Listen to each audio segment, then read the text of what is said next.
Good morning. I'm Nancy from Black Sheep Knitting here in Needham, Massachusetts.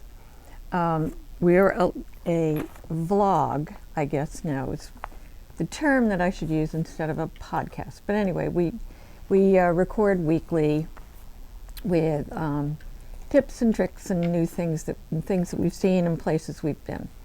I wanted to show you, well, one of the things we did last weekend was Robin and I went to the 36th annual sheep shearing festival at Gore Place in Waltham, here about 20 minutes from here. So we'll show that at the end. And I want to show you some new things in the shop and things that we're working on. I have here now I just misplaced the silly pattern.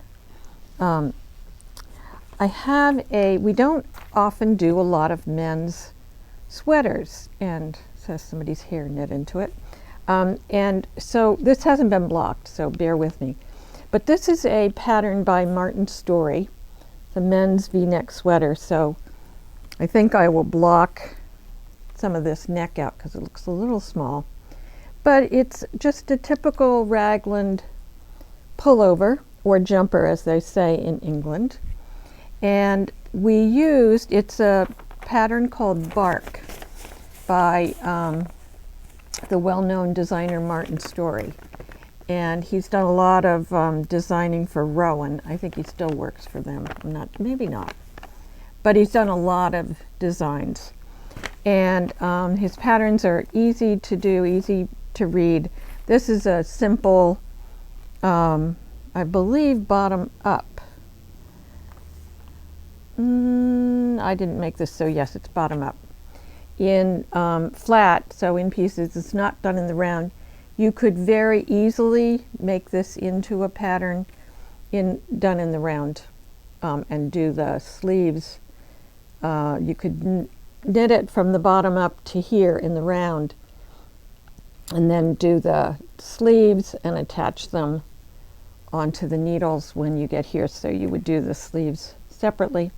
In any case, we did it in Rowan felted tweed, and I'll show you. It's just a wonderfully woolly yarn that's soft. I know those are sort of seem like an oxymoron, but I think that's the term. In any case, the two colors that we used are the felted tweed. The red is called Rage, and that's number 150. I think it's a gorgeous red. And it's a red that a man or a woman could wear.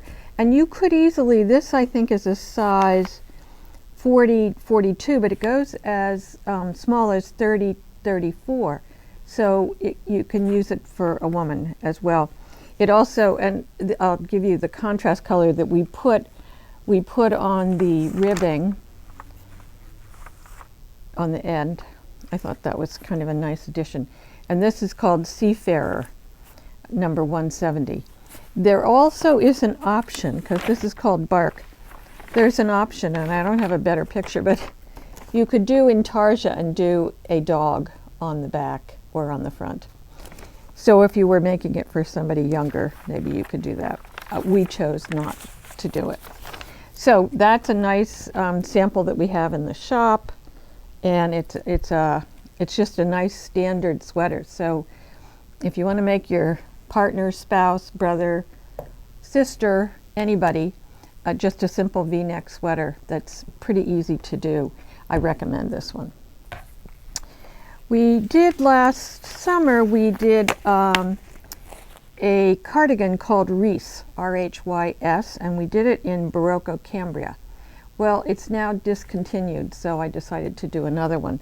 But I'll show you the original one we did in the Cambria. It's just a very cool yarn. I'm sorry because it reminds me a lot of one of the Pearl Soho yarns. It's a linen and alpaca, which I think is a great blend. And it gives alpaca the strength it needs, because alpaca can be very sort of loosey-goosey when you do it up in a sweater. So it has this great pattern on the back. But the actual pattern, and this sample got made kind of long, which is okay, you can do that. I decided to do mine much shorter, and pretty much the way the pattern is shown.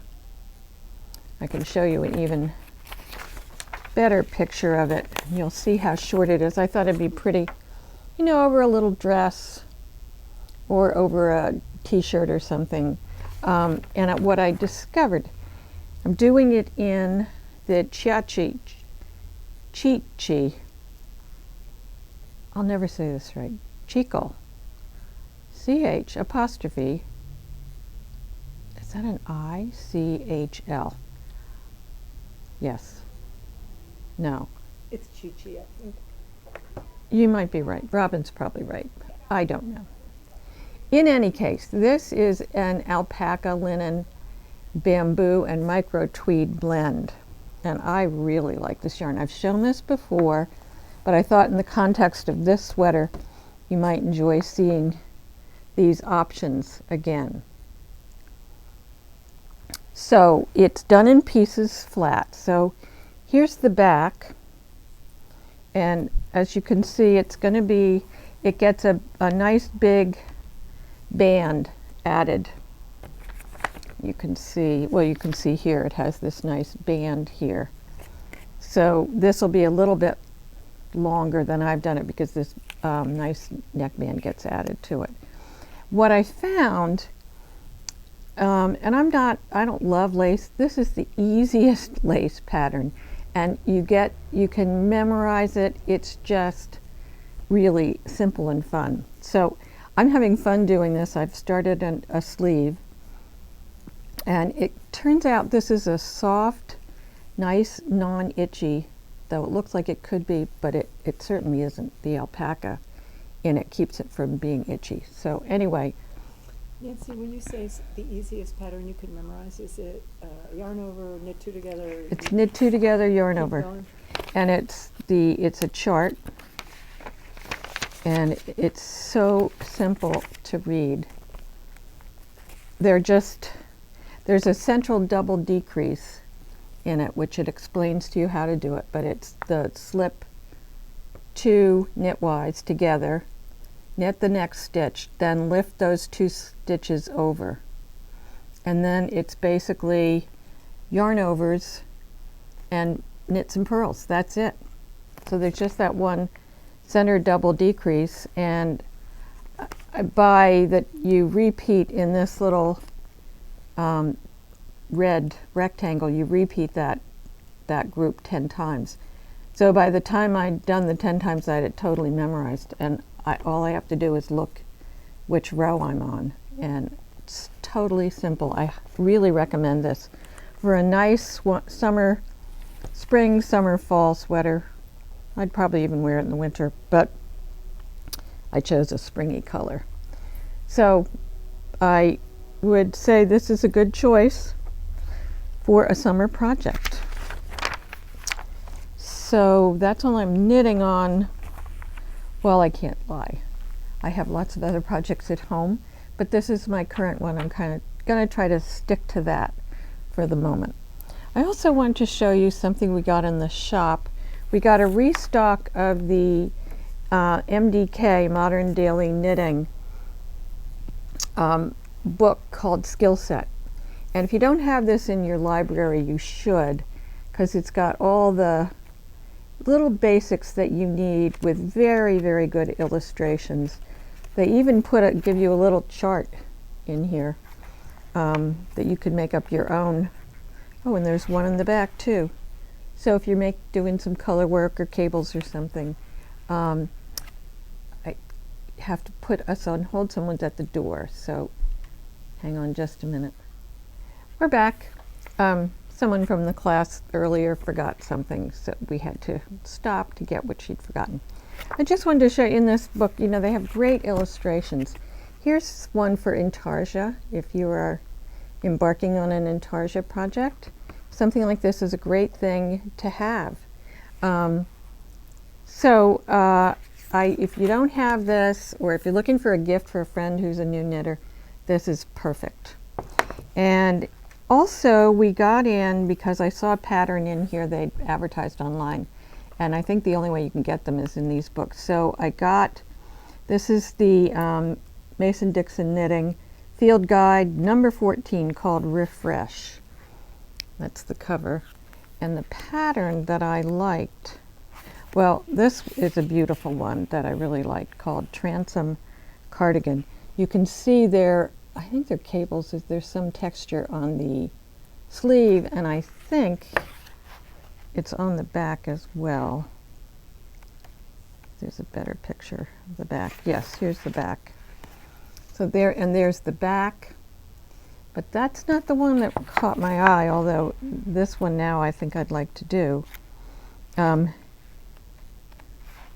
a gorgeous shawl in here as well. I love their photography. So well done. Isn't that pretty?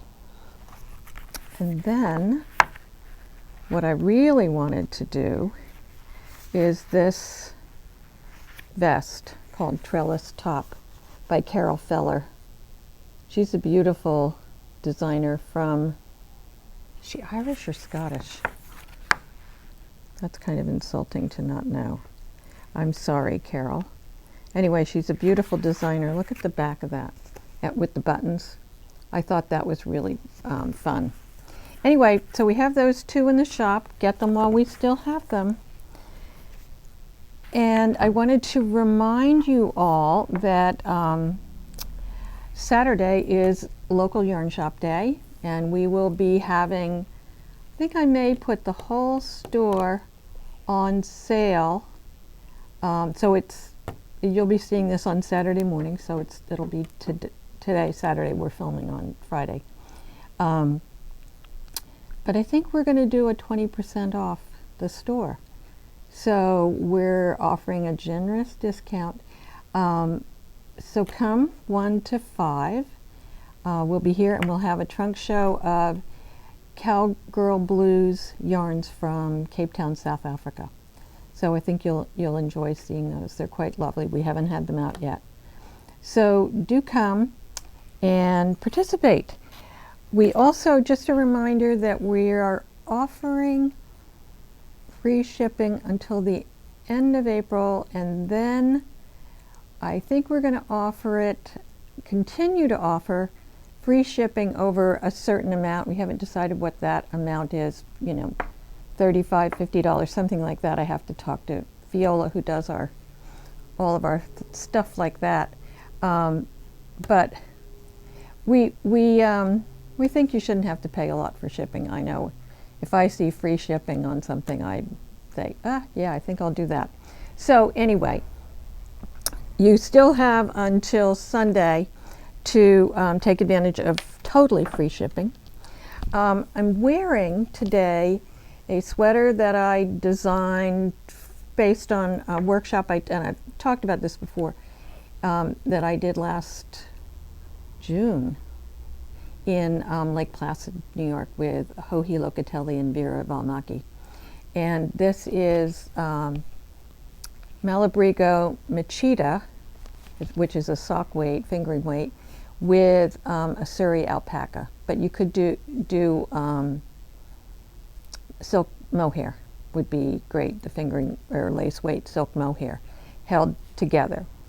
And someday, we're going to do a workshop with this. I've promised people this for a year and haven't done it, but I'm hopeful that I'll get it done. Anyway, it's just you can see that it just has this wide band here. It's very simple. And the workshop was amazing. So this is a variation of what the pattern that they showed us. I didn't put buttons on here and buttonholes. So I have fun playing around with, this is just a shawl pin, but I have some brooches and things like that that I like to do, and I have some magnetic brooches. So I like to play around with different things on it. So on this one I didn't want to be stuck with a button. So I'd now like to tell you about our visit to Gore Place in Waltham. So they at this festival they had lots of vendors of different kinds. There were yarn vendors, and then there were crafts, different kinds of crafts, beautiful artwork. There was pottery, some gorgeous pottery. Robin got a really nice piece for a gift for someone. And one of the interesting things, and you'll see a picture of this, was, and I think she said they were from Scotland, it's wool thread on a spool, like for mending things, Buttons. for sewing buttons. I thought that was fabulous. So I might do some research on that, and you'll see one of the pictures shows it. The first one we encountered was Bartlett Yarns, and they're from Harmony, Maine. And we're going to play a video, so you'll see a video now of the interview with, we're going to call him Bob. We can't remember what his name was. So this is Bob, and I apologize, Bob, but whatever your name was. We thought it was on the card we took from him, but we're old and we can't remember anything. So anyway, here's Bob telling us about these yarns. Bartlett Yarns has introduced 5 brand new colors this spring, and they're all on a version of dark wool that's been overdyed with another color. Now, we specialize in stock dyeing, so the raw fiber is dyed first and then spun. So this is an example of a yellow where the raw fibers have been dyed yellow and then spun afterwards. So it's this, starting with this, and dyed yellow, and that's the color you get. Right, but this was spun Right. using the fibers without being dyed. This was one, raw. the raw fibers were dyed and then spun. Okay, So that's how we there's the make all of our difference. heathers. Yeah. Lovely. All right? Was this dyed with, Bright red. right, oh my goodness, over this space. Yeah, over that same base. Amazing, isn't it? That's a gorgeous color. Wow. Look at these. Oh, this is so soft. I'll give you this as a sample to take home and play with. These are the 5 brand new colors that we just introduced this spring that are all of that dark wool. So there's a purple, Yeah. that red, Wow.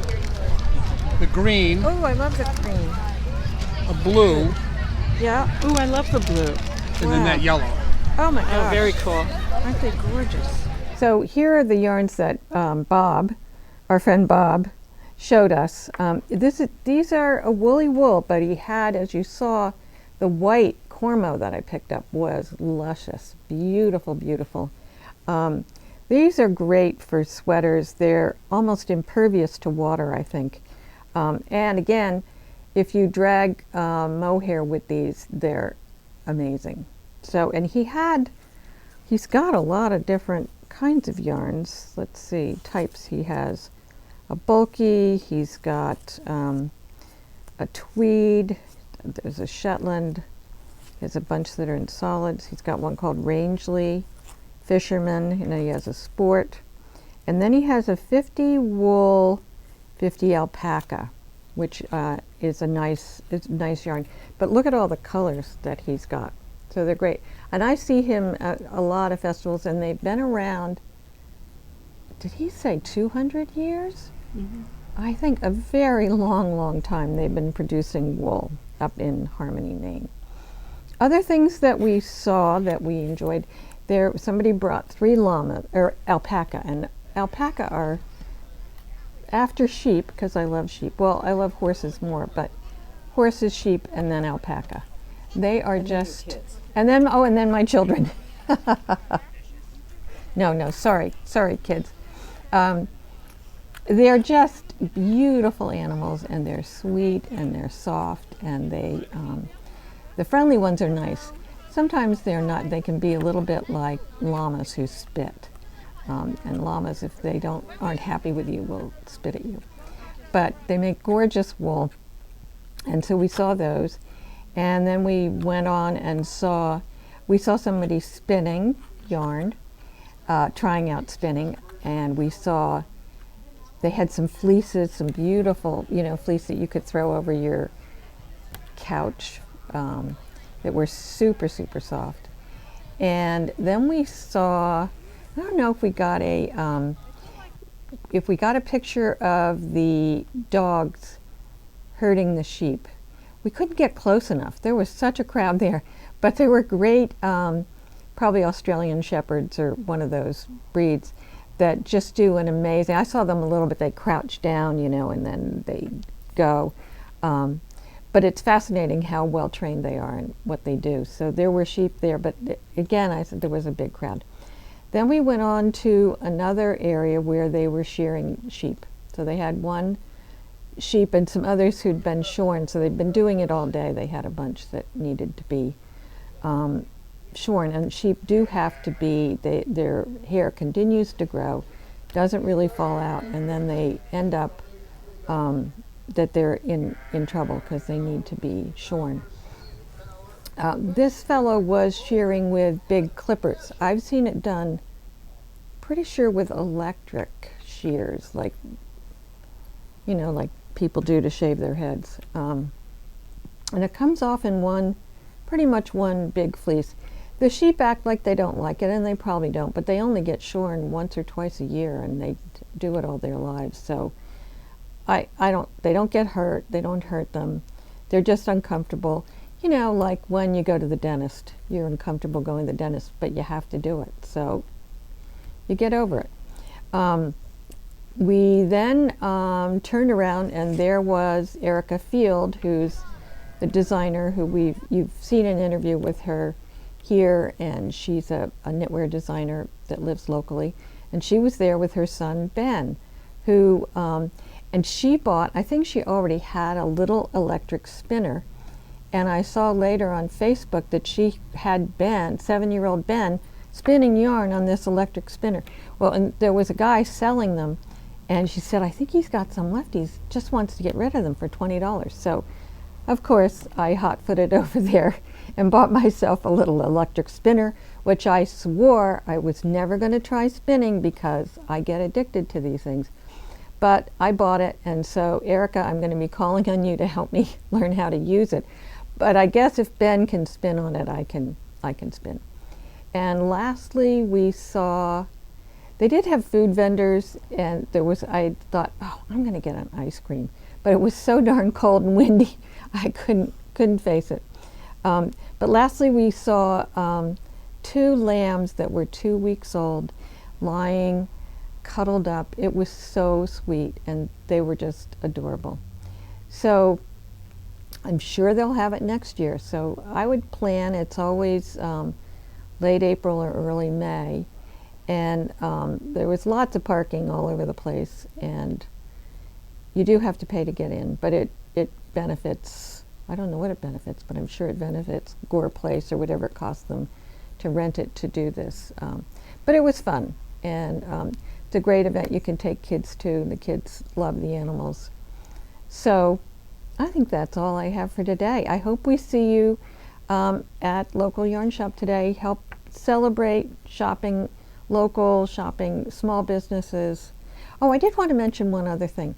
I just came back this morning from Lenox. My best friend lives out in Lenox, or one of my best friends, and there's a yarn shop in the center of Lenox called Colorful Stitches. They've been there forever.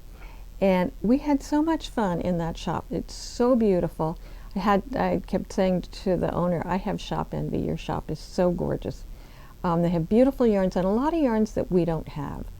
So if you're out in that area, visit her. You will love going around the shop. She has beautiful samples. Just a really a nice place to visit, nice place to shop. Of course, I bought things. I can never go in a yarn shop without buying something. And of course, it gives me ideas for what I can carry here for all of you. So if you're out in the Berkshires, do stop by. It's great. And I gather there's some farms around that are selling little bits of wool, and they sell vegetables and fruit and meat and different things. So it's worth researching. And the reason I went was to go to Namkeg, to the Namkig, to their Daffodil Festival, which was gorgeous. tulips and daffodils, and on a bright sunny day was really a lot of fun. I recommend that too. So I'll see you next week. Take care. Bye bye.